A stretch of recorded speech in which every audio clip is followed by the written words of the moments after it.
నమస్తే. సామాన్యుడి చేతిలో సామాజిక అస్త్రం నెంబర్ 1 న్యూస్కి స్వాగతం. నేను రవీంద్ర. ఆంధ్రప్రదేశ్ రాష్ట్ర రాజకీయాల్లో జనసేన ఏ రకమైనటువంటి పరిస్థితుల్లో ఉంది, ఎట్లాంటి సిచ్యువేషన్స్ని ఎదుర్కొంటుంది అనేది మనం ప్రస్తుతం గమనిస్తూనే ఉన్నాం.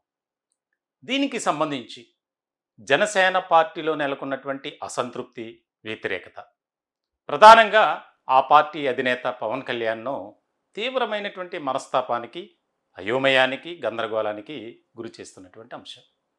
ఇట్లాంటి సందర్భంలో తాజాగా జరిగినటువంటి పరిణామాలు కానీ, ఇప్పుడు ప్రస్తుతం నెలకొన్నటువంటి పరిస్థితులు, సమీకరణాలు చాలా వేగంగా మారుతున్నాయి.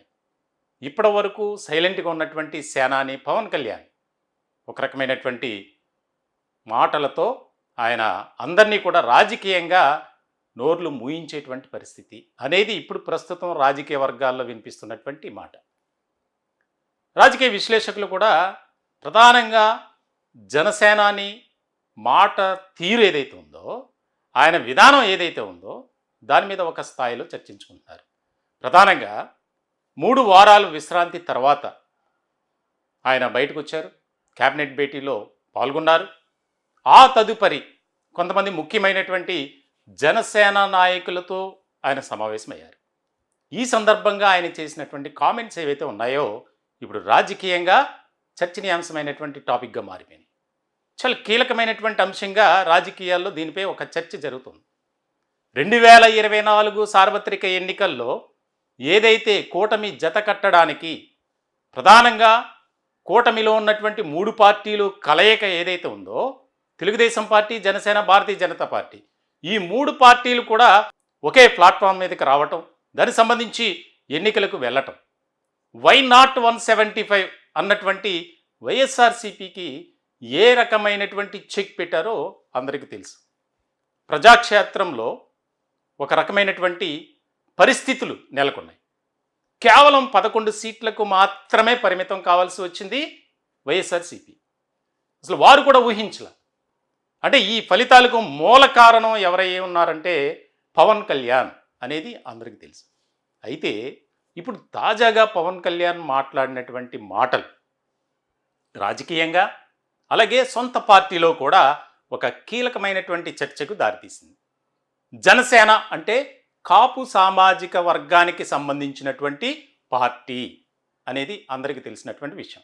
ఇలాంటి సందర్భంలో ఆయన తాజాగా మాట్లాడినటువంటి ఆ యొక్క మాటల విధానం చూస్తే పదే పదే నువ్వు ఏ కులం, ఆ కులంలో పుట్టావు అని చెప్పి మాట్లాడుతున్నారు. నేను కులాన్ని ఆధారంగా చేసుకొని రాజకీయాలు చేయటానికి రాలేదు, సమాజ స్థాపన కోసం నేను రాజకీయాల్లోకి వచ్చాను. అలా అనుకుంటే గతంలో నాకు వచ్చినటువంటి ఏదైతే ప్రయోజనాలు ఉన్నాయో వాటిని తీసుకొని నా దారి నేను చూసుకునేవాడిని కాదు. ఈ రాష్ట్ర ప్రజల పరిస్థితిని మార్చడం కోసమే ఈ రాజకీయాల్లోకి వచ్చాను. అలాగే ఇంకొక కీలకమైనటువంటి కామెంట్ చేశారు. అదే కులం అంటున్నారు. అదే కులం నాకు సపోర్ట్ చేసుకుంటే 2019 ఎన్నికల్లో నేను 2 చోట్ల పోటీ చేశాను, అయినా ఎందుకు ఓడిపోయాను అని ప్రశ్నించారు. దీనికి సంబంధించి అంటే ఒక ప్రశ్నించే విధానంతో ఆయన మాట్లాడారు. ఎవరైతే కాపు సామాజిక వర్గానికి సంబంధించి పని చేయట్లేదు అని చెప్పుకుంటూ తిరుగుతున్నటువంటి వారికి ఇదొక గుణపాఠం, ఒక చెంపదెబ్బ అన్నట్లుగానే ఆయన మాట్లాడారు.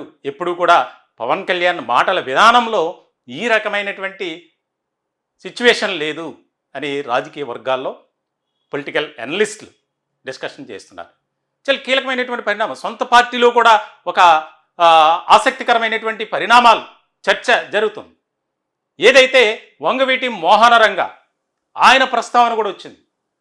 మరి అదే కులానికి సంబంధించినటువంటి వారు నా ప్రాణానికి ముప్పు ఉంది అని ఆయన గతంలో చెప్పినప్పుడు ఆయన ప్రొటెక్ట్ చేసుకోవడానికి, ఆయన ప్రాణాలను రక్షించుకోవడానికి ఎందుకు ముందుకు రాలేదు? మరి అప్పుడు అందరూ కూడా సపోర్ట్ చేయాలి కదా అని ప్రశ్నించారు. ఏం చేశారని మీరని ఒక్కొక్కరు టీవీలో గొంతులు ఏముంటుందని కంటనాల్లో తెగిపోయి అరుస్తున్నారు. ఇలాంటి మహానుభావులందరికీ నేను అడుగుతున్న ఒకటే, మాట్లాడితే మీరు వంగవీటి రంగ గారి పేరు పట్టుకొస్తారా? మీరంతా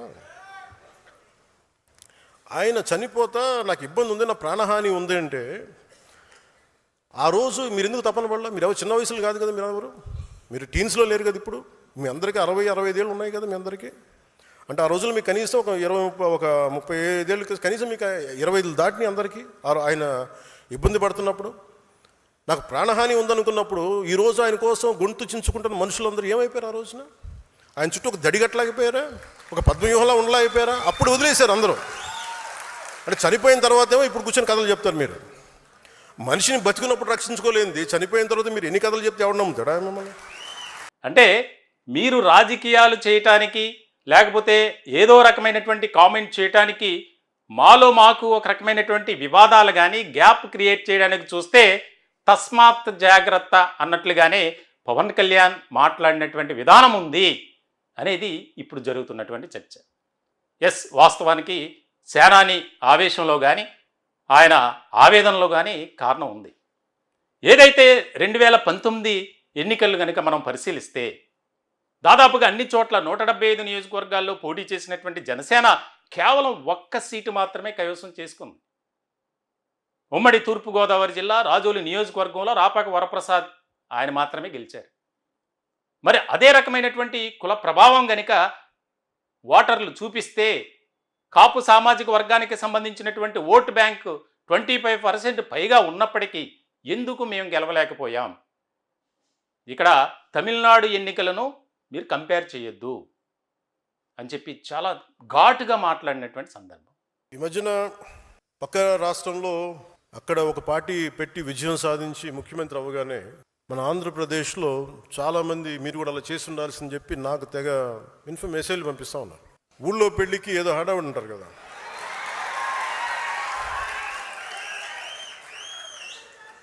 అంటే ఎలా ఉండదంటే మనకి సందులోనో ఒక పెళ్లి జరుగుతూ ఉంటే మన ఊళ్ళో చిన్నపిల్లలు పరిగెడుతూ ఉంటారు అటు ఇటు, వాళ్ళ ఇంట్లో పెళ్ళి అనుకున్నట్టుగా. అరే ఆంధ్రప్రదేశ్ పరిస్థితులు వేరు. సరే వీళ్ళు చెప్పినట్టుగానే మనం కూర్చొని 2019 నిలబడ్డాం, ఎక్కడ పెట్టారు? 2 చోట్ల ఓడించారు కదా. పోనీ ఎవరైనా నిలబడ్డారు ఆ రోజున నాయకులు అంటే అందరూ పారిపోయారు కదా.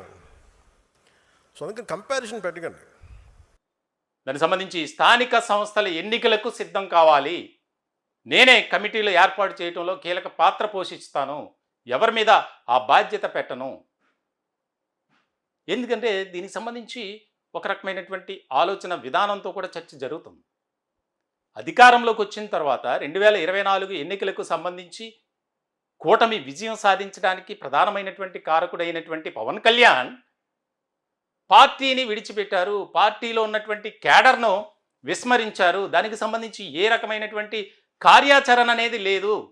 కాబట్టి దానికి సంబంధించి గత కొంతకాలంగా ఒక రకమైనటువంటి ఆయనపై అసంతృప్తి, వ్యతిరేకత, నిరాశ, నిస్పృహ అన్నీ కూడా కలుగుతున్నాయి. ఇలాంటి క్రమంలో ఆయన తీసుకునేటువంటి నిర్ణయాలు కానీ, ఆయన వెళ్ళేటువంటి విధానం కానీ, ఆయన ఎత్తుకునేటువంటి నినాదం కానీ ఇప్పుడు పార్టీలో చాలా కీలకమైనటువంటి అంశం. గతంలో కూడా నామినేటెడ్ పోస్టుల విషయంలో తెలుగుదేశం పార్టీకి సంబంధించి జన సైనికులను పట్టించుకోవట్లేదు. జన సైనికులు ఎక్కడైనా ఏదైనా కార్యక్రమం చేస్తుంటే టార్గెట్ జనసేన అన్నట్లుగానే బిహేవ్ చేస్తున్నారు. అయినా సరే సేనాని ఎక్కడా కూడా మాట్లాడట్లేదు, ఎందుకు ఈ మౌనం అన్నట్లుగానే అనేక రకాలుగా చర్చ. సొంత పార్టీలు వీటన్నిటికీ ఒక్కసారిగా సమాధానం చెప్పినట్లయింది పవన్ కళ్యాణ్. రాబోయే రోజుల్లో ఆయన జాతీయ స్థాయిలో పార్టీని మనం విస్తరింపచేయాలి, దానికి సంబంధించి ఏ రకమైనటువంటి విధానంతో వెళ్తే, ఎలాంటి కార్యాచరణతో వెళ్తే పార్టీ బలపడుతుంది అనేది ఇక్కడ ముఖ్యమైనటువంటి అంశంగా మారింది.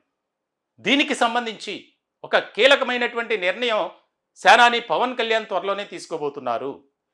ఎట్లాంటి నిర్ణయాలు తీసుకుంటారు, ఎటువంటి విధానం ఎంచుకుంటారు అనేది ఇక్కడ ముఖ్యమైనటువంటి పాయింట్. త్వరలోనే దీనికి సంబంధించి క్షేత్రస్థాయిలో ఒక రకమైనటువంటి కమిటీలు వేసి పార్టీ బలోపేతం కోసం పనిచేయాలి, పార్టీని విజయ పదంలో పయనింప చేయడానికి ఒక రకమైనటువంటి దిశానిర్దేశం చేయాలి, ఎలా ముందుకు వెళ్ళాలి. పార్టీలో యువత, మహిళలు చాలా కీలకమైనటువంటి అంశం కాబట్టి వారికే అధిక ప్రాధాన్యత ఉండబోతుంది. మొత్తానికైతే ఇప్పటికే దేశవ్యాప్తంగా జనసేనను మనం విస్తరింపచేయాలి. కొన్ని రాష్ట్రాల్లో ఇప్పటికే జాయినింగ్స్ అనేది జరిగింది. దీనికి సంబంధించి 2 తెలుగు రాష్ట్రాల్లో కూడా ఒక ముఖ్యమైనటువంటి అంశంగా పార్టీని మనం నడిపించాలి, పార్టీని బలోపేతం చేయాలి. దీనికి సంబంధించి ఇప్పటి నుంచే ఒక రకమైనటువంటి ఫౌండేషన్ అనేది మనం బలంగా నిర్మించుకోవాలి. దానికి సంబంధించి యాక్షన్ ప్లాన్తో ఉన్నారు. ఇప్పుడు దాదాపుగా కాపు సామాజిక వర్గం నుంచే ఎవరైతే మీరు రాజకీయంగా డెవలప్ కావట్లేదు, పార్టీ తెలుగుదేశం పార్టీ నాయకుల కబంధహస్తాల్లోనే మీరు మగ్గిపోతున్నారు, వారు ఏది చెప్తే అదే చేస్తున్నారు అనేటువంటి వారికి గట్టిగా సమాధానం ఇచ్చారు పవన్ కళ్యాణ్ అనేది రాజకీయ వర్గాల్లో విస్తృత స్థాయిలో ఒక చర్చ జరుగుతుంది. తాజాగా పవన్ కళ్యాణ్ మాట్లాడినటువంటి విధానంతో మరి రాబోయే రోజుల్లో జనసేన పార్టీలో ఏ రకమైనటువంటి మార్పులు చేర్పులు ఉంటాయి? ఇప్పటికే తెలుగుదేశం పార్టీలో, కాంగ్రెస్ పార్టీలో, భారతీయ జనతా పార్టీలో ఎవరైతే అసంతృప్తిగా ఉన్నారో ఆ నాయకులు జనసేన వైపు మొగ్గు చూపిస్తున్నారు. దీనికి సంబంధించి త్వరలోనే భారీ స్థాయిలో జాయినింగ్స్ ఉండబోతున్నాయి అనేది కూడా మనకు తెలుస్తుంది. మొత్తం చూడాలి సేనాని వ్యూహం ఏ స్థాయిలో ఫలిస్తుంది, పార్టీ బలోపేతానికి అది ఎంతవరకు దోహదపడుతుందనేది చాలా కీలకమైనటువంటి అంశం. ఈ టాపిక్పై మీ విలువైనటువంటి అభిప్రాయాలు కామెంట్ రూపంలో తెలియజేయండి. దయచేసి మా ఛానల్ని సబ్స్క్రైబ్ చేసుకోండి. Thank you.